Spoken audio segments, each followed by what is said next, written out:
16 is coming faster than usual. It has already achieved platform stability milestone with Beta 3. Xiaomi is boarding the train early with the release of its Android 16 developer preview model for two phones.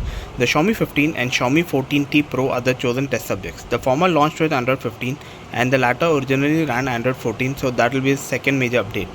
They also represent two major platforms, the Qualcomm Snapdragon 8 Elite and MediaTek Dimensity 9300 Plus respectively. If the name doesn't give away, this release is intended only for developers who want to test their apps on Android 16, try out the new API and features. If you want to try out the beta, you must update your phone.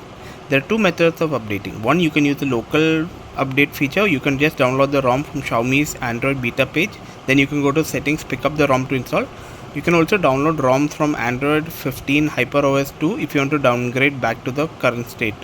The other method is using Fastboot and requires you have an unlocked bootloader, so that local update method is preferable. Keep in mind this will wipe your full data, so you should back it up first.